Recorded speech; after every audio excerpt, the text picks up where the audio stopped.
Welcome to Cats About Town for our 2016 season. We're starting this season off with a program about an issue that has been on the minds of everybody since time immemorial. Not only lately, but since mankind first started to walk on the face of this planet. We're talking about the war, the eternal war being waged between warriors and saints. Everybody knows warriors. Everybody knows some saints. Sometimes the highest form of compliment we pay, always the highest form of compliment that we pay, is saint or warrior. How often do we talk about, he's such a saint, or she's such a warrior? We all know people like that. We all know warriors who pay the price for the effort that they've made to protect our society. We've chosen the best and the brightest to go off to war. They've trained to become the best they can be, and they come back changed. We know they've gone to protect us, but how can we protect them? How can we help them when they come back? In August of 2015, the CBC put out some numbers indicating that 14,000, upwards of 14,000 veterans suffer from PTSD. That's twice the number that were on record since 2007. During those 7 years, upwards of 24,000 veterans have been receiving treatment for PTSD. When the 10% or so of warriors, of our fighting forces, come back, nobody knows why they end up suffering from PTSD, operational stress injury, anxiety, but they do. So much so that in 2006, Veterans Affairs put out a 32-page document describing the symptoms, describing the impact, describing the treatment. The symptoms are the ones that we're quite familiar with: anxiety, depression, withdrawal. The impact is very much the same: addiction, alcoholism, family suffering, inability to work. And the treatments, well, they mention about a dozen forms of treatment. Among those dozen forms of treatment, though, there is no mention of dogs, man's best friend. And now we have an organization here in Clarence Rockland called Courageous Companions, and is training dogs right here in our own backyard for service to veterans and first responders and the general population suffering from any of those conditions. We're going to meet through the camera. You're going to meet some of these people, some of the trainers, some of their dogs, and some of the handlers who have benefited from these dogs. So without further ado, let's begin the show.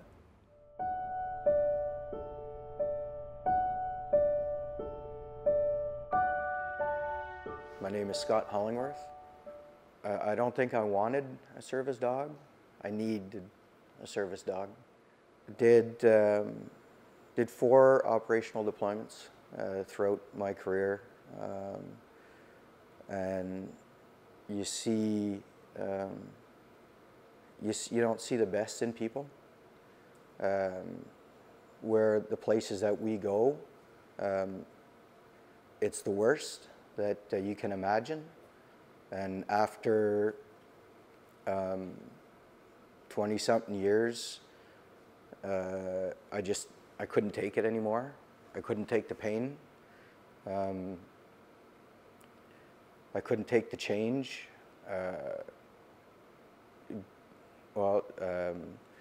Started to auto-medicate myself with alcohol after my first deployment. I became very isolated. I didn't go out. I stayed in my garage. I didn't even want to go in the house. And then you get very dark days where you just, you just don't, you don't want to get up, you don't want to move, you don't want to do anything, you don't want to see anybody. That's one of the parts that led me to needing a service dog. There was a weekend offered for individuals that have a post-traumatic stress injury. And I went to that weekend kicking and screaming. My wife was actually the one right up until we got there that was pushing me and pulling me. The only thing I remember from that weekend is meeting members of the Courageous Companions program. That is the only thing I remember out of the whole weekend, is spending an hour and seeing an exit. So I saw Courageous Companions and saw what they can do with the issues that I had. He didn't need training. I needed the training. He's been like this since he's a puppy. If I would have just listened to him, I might not have had to go through what I went through to be able to get out. So he's always done this. And every single living animal will do this for you. Just unconditional love, which is something that we don't know what it is anymore. When you have a stress injury, one of the biggest things that you lose is self-confidence. You can't, it's not that you don't want to, but you can't process things like you used to. You used to believe that you can save the world. That's what we joined the military for. And now just getting up to make a sandwich or take a shower, it's an incredible chore. What you see right now, he's fallen asleep here because he knows that my stress level is down, but he's still absorbing all of my pain. Like I was saying before, you just see the absolute horrible things that people can do to each other for whatever reason. So you don't trust anymore. You don't feel trust. You don't feel love. You do not feel compassion. And that boils over into the family. He is teaching me again how to do that. He is teaching me to be present. He is teaching me just what warm touch feels like, what it can do for you. And he has actually saved not only myself, but my family. When we all come to where we go for the training for the first time, some people bring their companions, their partners with them that they already have, and some people meet their partners or their companions for the first time.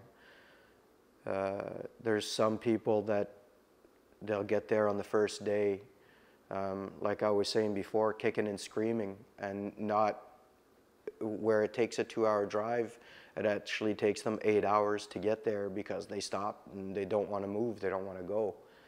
And by the time they actually get there, it takes them half an hour to an hour, and it's not because of that they want to stay outside in the rain. It's because they don't have the trust. They don't know where the place is. They have so much stress, so much anxiety of a new place and something new. And the Courageous Companions organization, I have seen with my own eyes where somebody has received their partner, and within an hour, you can physically see the change in that person, in their demeanor, where they haven't talked at all. There's a lady, you know, she stayed in her house so much that she didn't trust, that she had the mistrust, the no bonding with anybody else anymore, that she actually stayed in her house for over 20 years. She received her dog. It took everything. She received her dog through the Courageous Companions program. And I'm telling you now today, because last week I went with her. She does grocery shopping. She goes with her daughter to movie theaters, things that she was paying people to do before. And I've seen people come in not ever owning an animal before and coming into this 4-day or 5-day assessment or the first meeting, and they leave after 5 days, and you can see a spark. You can see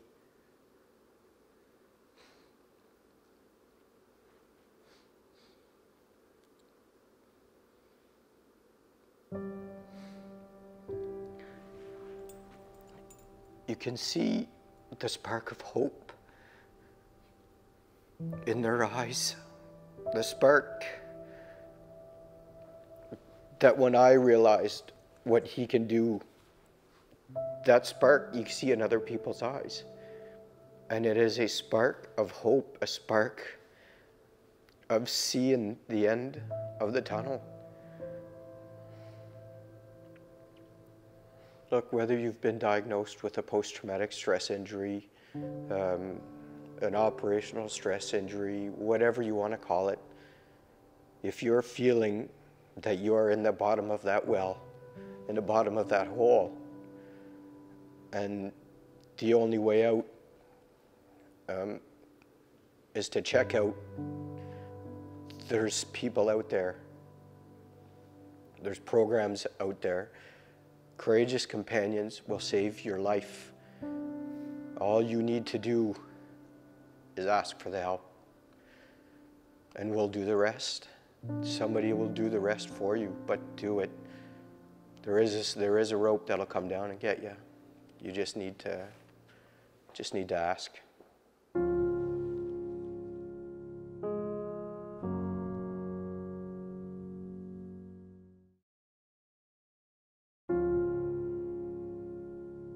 My name is Jean-François Coulombe. A few years ago, I had really huge symptoms of PTSD and other stress-related injury. The circumstances that led me to have a service dog was, as I mentioned earlier, the symptoms I had were really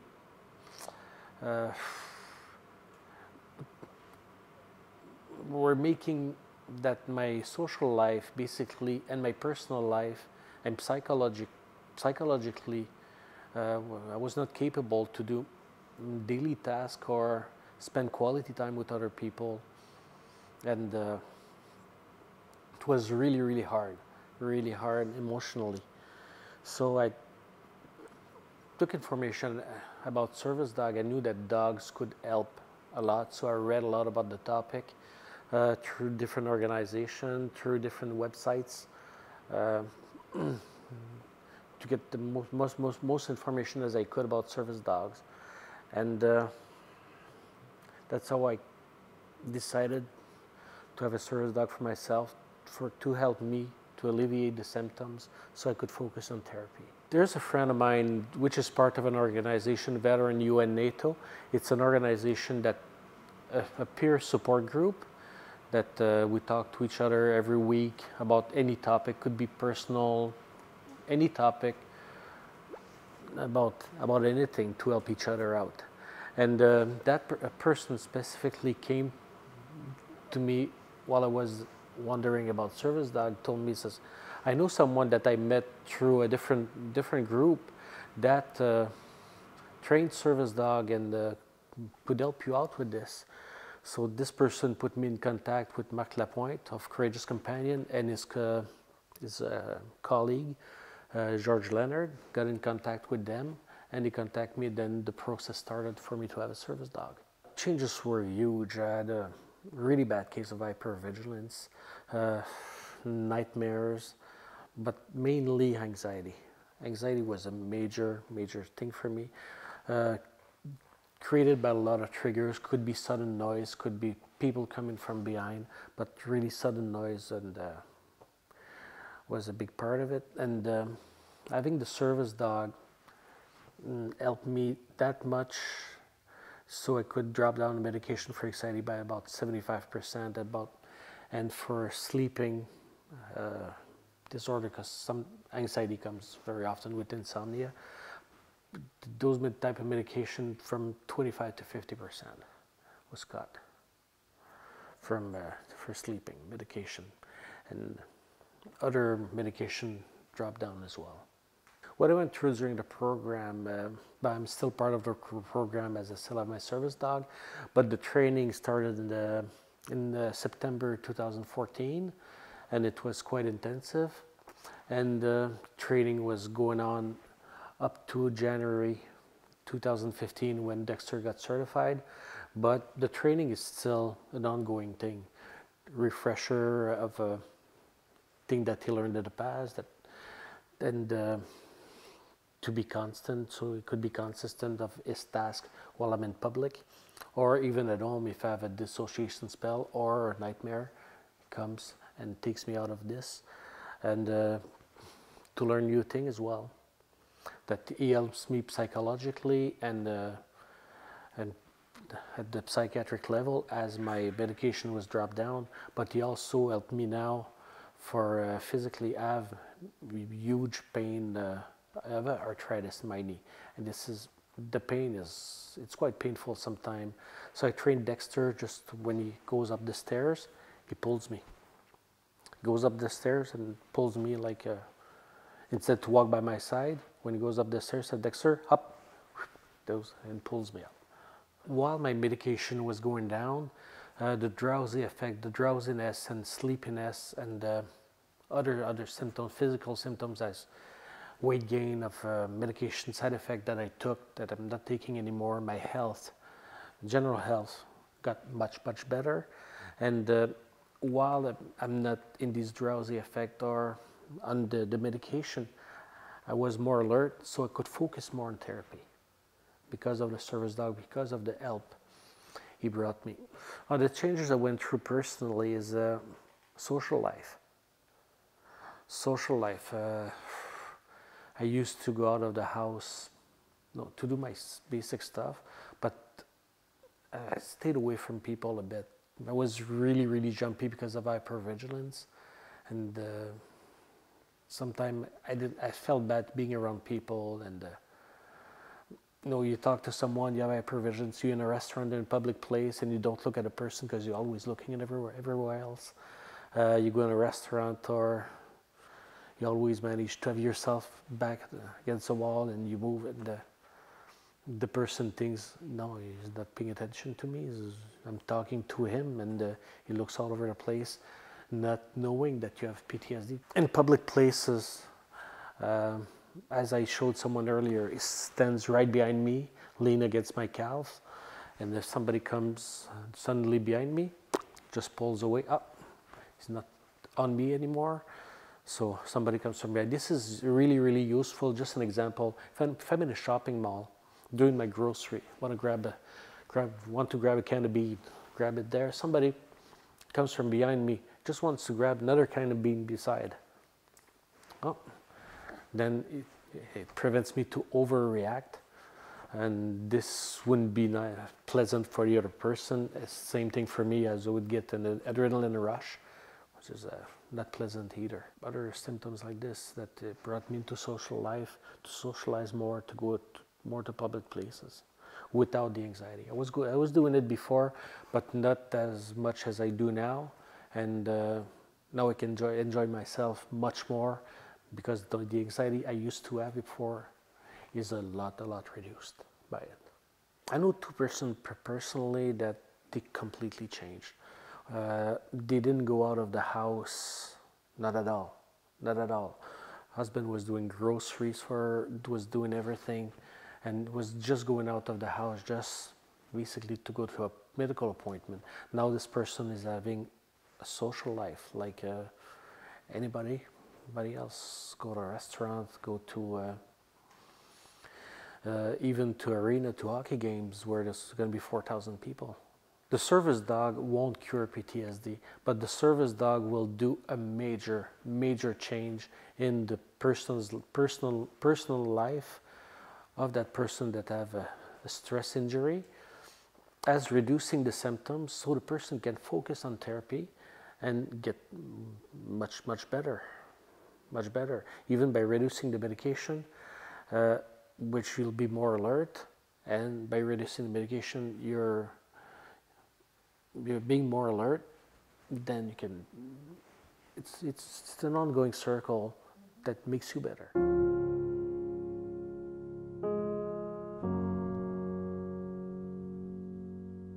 So if I have anything to say about people that would need a service dog, or anybody that suffer for any stress injury, could be PTSD, could be called something else,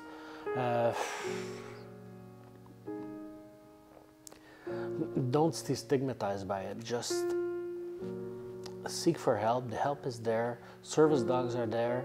They do wonder. They alleviate all the symptoms. So you can focus on therapy towards healing, basically. I'm Sophie Levesque, and that's Jasmine. Yeah, I went on my tour in '99 in Kosovo, just after the bombing.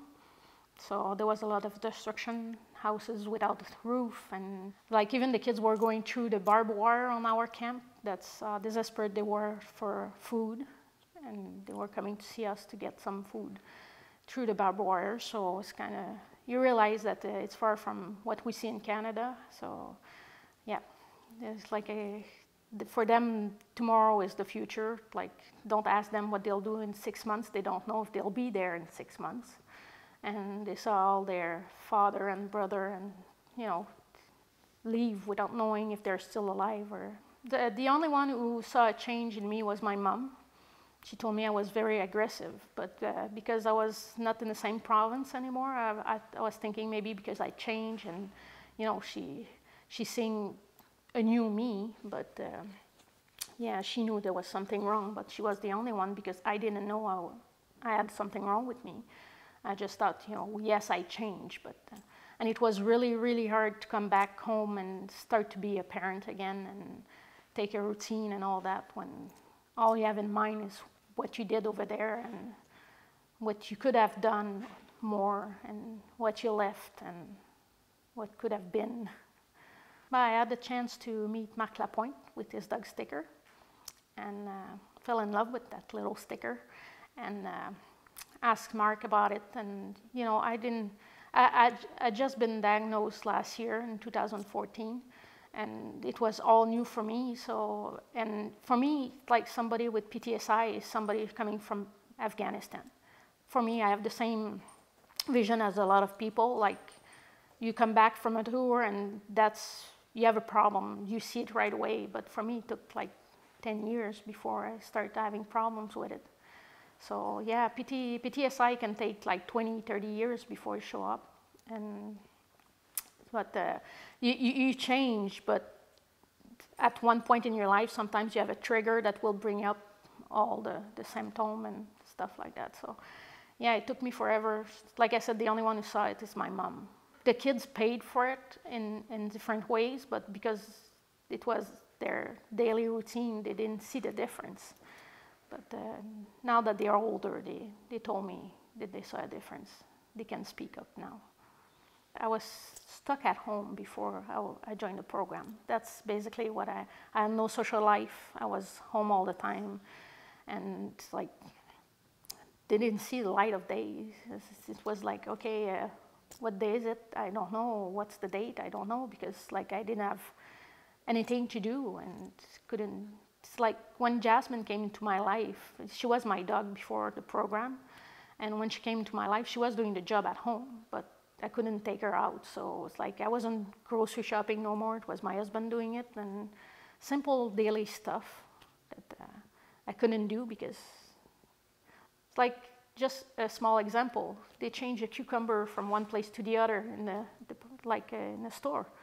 And I was looking for the cucumber and almost lost it in the vegetable section just because I couldn't find it right away to get out. Because for me, it was like you get in, take what you have to get and get out before they get you. That's pretty much it. And I couldn't find it, and I almost lost it on the clerk because I couldn't find my cucumber. So it's stupid stuff, but it's like they add up and it just destroys your life. Like they say, it's like I didn't notice that before, but a dog will disobey on purpose to make you focus on something else. And Jasmine will calm me down that way because, you know, I cannot dwell on what's going on. She will just kind of nudge me and it's like, I'm here, pet me. So it's kind of little stuff that people don't see. And sometimes I don't see, I realize after, but her interaction with me just make my life easier. Like I said, I always compare that when the kids ask me, what is your dog doing for you? I always say, you know, you had a security blanket when you were a baby? Yeah. That's the same thing. She's my security blanket. The days I get out and I'm scared of what's behind me, she's there. She's sitting behind me and she's watching my back. She's always there for me. And the day I feel like crying, like some dog will just lick you and all that when she ignores me. She knows that's going to piss me off and focus me on something else. She will ignore me. It's like, okay, how come all the other dogs are doing that and you're not? But during the time I'm asking myself that question, I'm not thinking about what's hurting inside. Oh yeah, I have a friend, like his dog basically saved his life, and I knew him before we both had dogs, and we're both pretty much a mess. And right now we have social lives, and it's like, not to the point of going for a party or something like that, but you know, even there, it's like, even the Christmas party, it's a big thing for me because like, there's a lot of people, and it can become overwhelming at one point to be. And even if now I have to answer a question about my dog, which can be tiring sometimes, the way I see that, it's like before, I didn't want to say I have PTSI because I thought people would judge me, but I figured out the only way to educate people is to say it out loud and say, you know, I'm just hurt. I'm not crazy. I'm not gonna kill anybody. I'm just hurt. And it's like, I'm human. So basically, it's like, I have a heart and it's been broken. So it's like, I need my wheelchair, my crutches, like my cane. That's what she is for me. Yeah, actually, they say, hey, you're not blind. How come you have a service dog? And it's like, no, I'm not blind because service dogs are for so many things besides blindness. Like, and they're always surprised because she's small. And she's cute. Sometimes I would like her to be ugly, so I would have less question. But yeah, she's small, but she's smart. So, you know, and physically I have fibromyalgia up top of it, so I cannot handle a big dog. So that's why Jasmine is so little. Like when I picked her before the program, my husband said, you cannot have a big dog because you will have to go outside and walk, and you cannot do that. And I ended up with Jasmine, and that's the best thing that happened to me. In life, there's different situations that will lead to PTSI, and being in uniform is not the only one.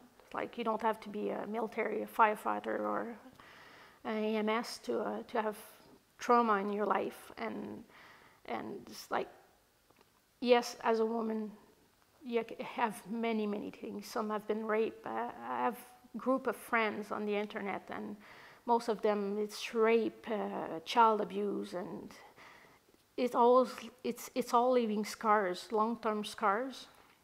And it's like, whatever the trauma that gave you PTSI, it's like you need help. And the dog is there for that, to help you refocus on your life and, you know, it's like, get your life back, basically. So if you're a woman, a man, speak up and ask for help, because there is help outside. You just need to reach for it. It's okay. Okay.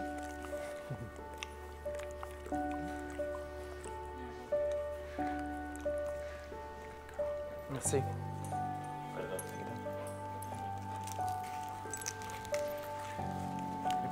Leg. My name is Mark Lapointe, and this is Sticker.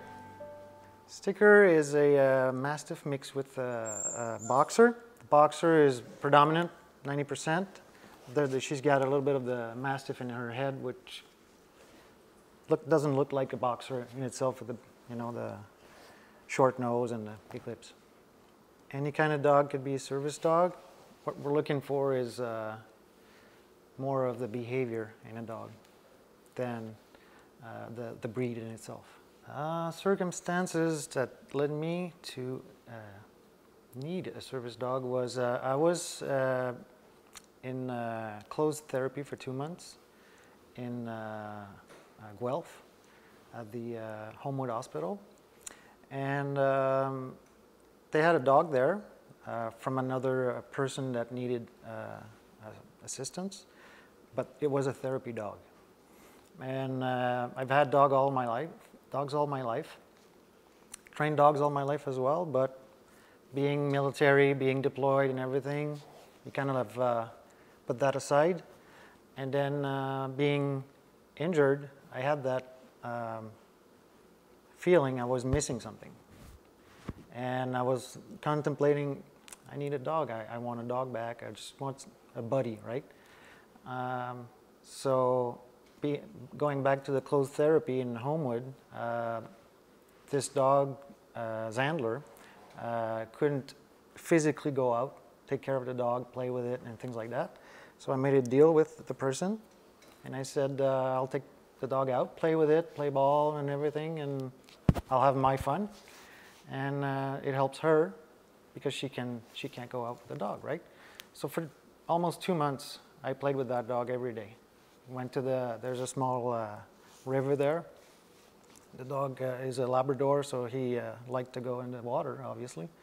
And I was in not a river, sorry, a stream, in the woods, in the backwoods of the hospital. So by myself, you just thinking about nothing, just playing the ball with the dog, and it helped me a lot. It revived something inside.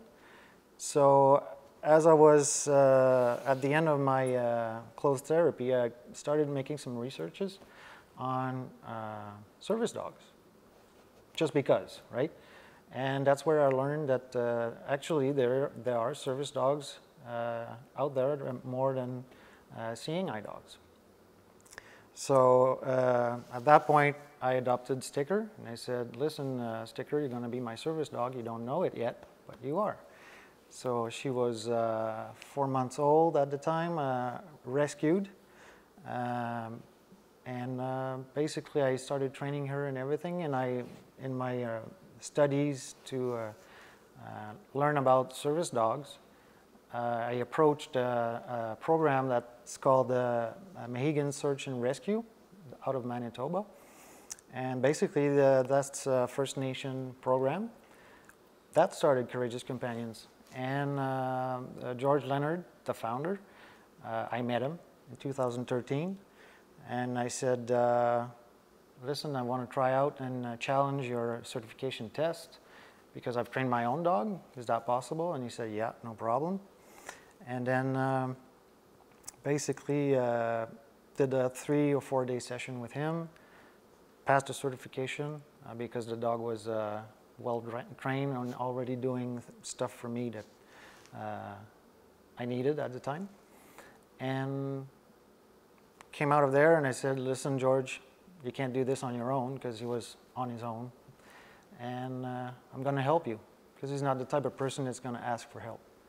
So I imposed myself in helping him, and I'm sure he appreciates it today.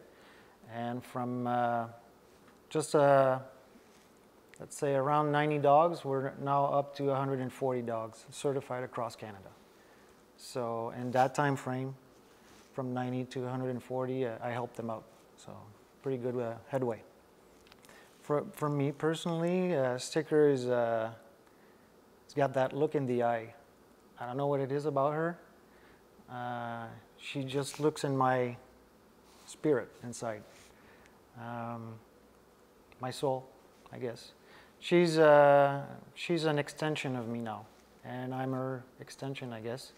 Because as soon as I move to a door or something, she comes with me right away. Basically, she saved my life. In one word, life.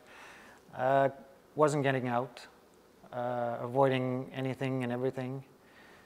To the point where the day I said I need help is when I was laying down on a couch and couldn't go to the groceries, and I had to feed my kids. That's how it started, where I needed help. And basically, yeah, I had to ask for the first time, had to call a friend and say, can you come to the groceries with me? I can't do it. I don't know why, but I can't. And basically, that's it. So I went to ask for help after, and Sticker helped me a lot through that, because she just makes me smile. She changes my thoughts. She gets me out. Let's go play, because when she gets agitated at home or excited, you want to get out, because she's just too much, right? So it gets on your nerves, it irritates you, and when you lose patience, you say, okay, I think it's time to get out. So she gets me out. Yeah, and in public settings or access, my big problem is hypervigilance, and always looking around for danger or around my back, especially in the men's room. It was very energy, how can I say that? Draining, yeah, energy draining. To the point where I was looking at the reflection in the tiles in front of me to look behind me if there's something. And since I've got Sticker, as soon as I get into men's room, to take the same example, she knows automatically, she'll turn around, sit behind me, and look at the door. And that way I just have to look at my dog instead of looking everywhere in the reflection. And if she moves or does something, I know something's coming that I haven't heard or whatever, right? So she's kind of my eyes. I was walking this summer with Sticker on a sidewalk, and I couldn't hear someone behind me. They were very silent. And Sticker turned around while walking, and I said, what's up? And I looked behind me, and oh, thank you, because I couldn't hear that person with the tinnitus I've got in my ears. And basically, Sticker just, by turning around, was telling me, look behind you, there's someone. Just watch it, don't be scared or nervous or whatever, right? So I was amazed in a way, because she did that naturally. You can't show that to a dog. When someone's walking behind you, please turn around and tell me, kind of thing. Yeah, basically, there's a lot of stuff that they do naturally. The changes, basically, like I said, is my life. I wouldn't be here first. Second, I wouldn't go to the men's room in public. I would be at home or not here at all. Basically, yeah, she literally saved my life. And now I'm here saying this message because I believe in it and because I think it's important it gets out there. I do train dogs myself for other people, and I help train the dogs of other people with that person. So, and I also train the people that don't recognize the signs that the dogs give them. So I'll train the person to say, hey, look at your dog. Look what he's doing right now. Doing this for that. And the person's, oh yeah, really? Yeah. Just watch it, you'll see it'll come again. And so it's a team effort. It's not just training a dog. It's training a dog with the person as a team to get out in public and work and function together. Team partners. Exactly like the firefighters, the police officers, the military. We're always in pairs. And that's what we're missing when we are released or medically released or just, taking retirement. Sticker in itself helped me heal, get me out there, and then training other dogs help me have hope for other people. But training another person with a dog, that gives me back my feeling of being happy to lead people, to teach people, to show people, to share with people. And I mentioned that last winter to someone, and I said, right now I'm helping you get better to get out there, but you're actually helping me get better because I'm teaching you and my leadership is coming back. And I lost my leadership, right? I had no confidence in me, I lost everything. Like I was a peanut, that's it. And today, the leadership is back. I'm sitting here, I'm promoting the program, promoting helping people, promoting sharing, supporting ourselves as a community. A service dog has taught me to be a serviceman, and you would have asked me that 3 years ago, I would say, no way. I would say wherever you come from, any organization, any sex, any environment, doesn't matter. If you're hurt and you're injured, we're all falling in the same place. So basically, ask for help, and there's going to be help available. And if at the first door there's no help, knock on the second one, and the third one if you have to. But there's help out there. And someone's going to take your hand, someone's going to help you up. That's all I have to say. Hi, this is my friend Zena. I'm Glenn Standen. And I'm here as a volunteer cameraman. But what also struck me is I was a veteran. I did 22 years in the Canadian Forces. And then I had, as everybody's been saying, PTSI. And I'm just going to expand on this a bit, is that PTSI is not that we're weak. The way I put it is that our hearts are so big from doing our job that we wanted to ensure the best in people. We've seen too much. And our love for humans, animals, and has swelled to the point where all of a sudden it breaks. In our military background, we were taught back in the day that if you showed too much compassion, you showed a weakness, you felt sorry for something, or you started getting very emotional about anything. It could be an accident scene, it could be a child abuse case, it could be fights, it could be rape, murder. You showed any emotion, and back in the day, we were basically told, suck it up, princess, and carry on. If our symptoms persisted, what would happen 9 times out of 10 is that you would be dismissed from the forces. A majority of the people that did join the force, the Canadian Forces, be it police forces, fire departments, EMS, we have the heart that we want to help others. There's some people who have done 1 tour and suffered from what they've seen with PTSI. There's some people that have done 7 tours and still have not identified. They keep putting it off that they do have PTSD. It does affect not only the person, but it affects the family as a whole. As you've seen, and it's been demonstrated today, these beautiful animals, when somebody is having a stressful part, or they're having a flash, or that it's hard for somebody to explain it and they start getting very emotional, these dogs start acting in a way, and it distracts the person from what they're feeling, what they're their flashbacks.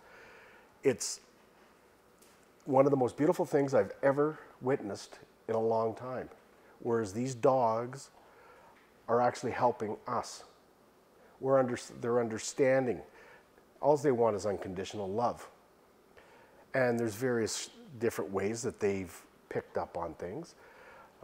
Some dogs will turn around, and as have been explained by Mark, was that some dogs will act out. Like, in other words, first they're real calm, and they're docile, they're sitting there, and you start getting upset. Well, all of a sudden, They'll move, they'll go to another place, and it takes away that moment and it distracts the person. There's other ones that just want to cuddle. You know, it depends. Every person's different. The dogs are all different. Everybody's got their own personalities. And it's such a wonderful thing to witness. Just to give you a bit of background, back during the Boer War, World War I, the soldiers suffered from the constant bombardment. And by soldiers, I'm not saying one's country or the other. All soldiers suffered a lot from the constant bombardment. What had happened was the bombardment keeps going and going, and you have no cease in it. And what happens with that is the mind takes over, and this is all they hear.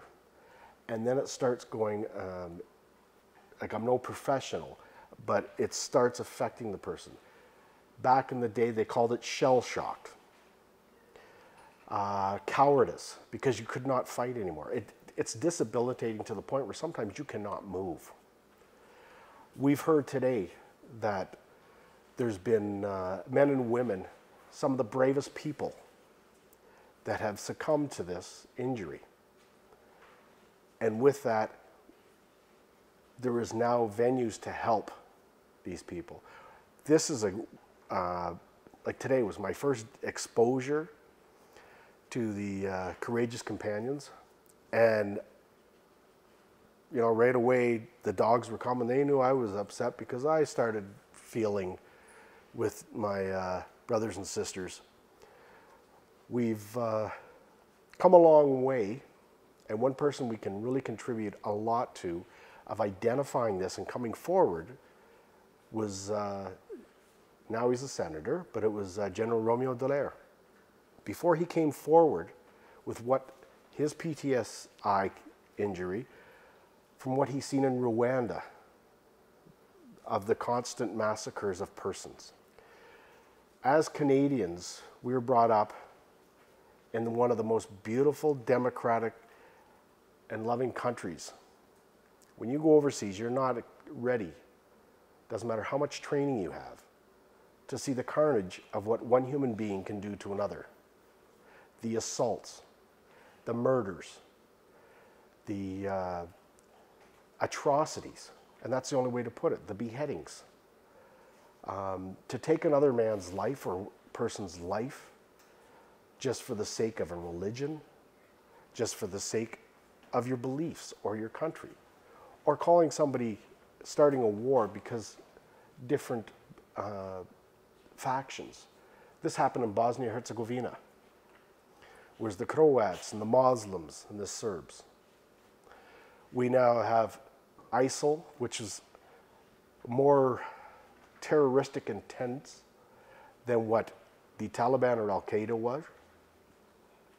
We had dictators that were causing human rights violations left, right, and center, tortures, murders. If you disagreed with them, you would find yourself at the end of the rope, basically. We as Canadians are not used to seeing that because of our democratic society, as proven in this past election, where they wanted to change, we are allowed to. We make a vote. The vote changes who was actually in power at the time to a new government.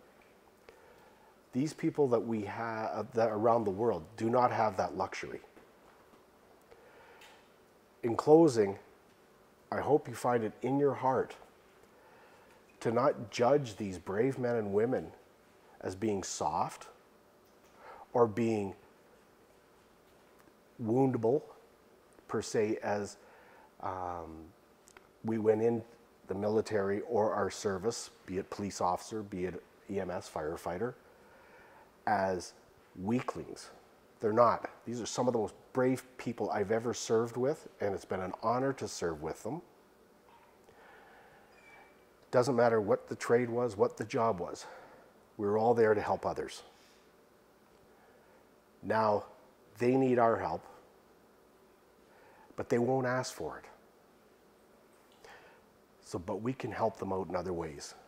And please, make generous donations when you see anybody from Courageous Companions. Because I've seen it and I've felt right now, today, the love and camaraderie, not only from the brothers and sisters in the military, our past veterans, but the love of all these dogs that give no questions asked. They just want to make sure that we're okay.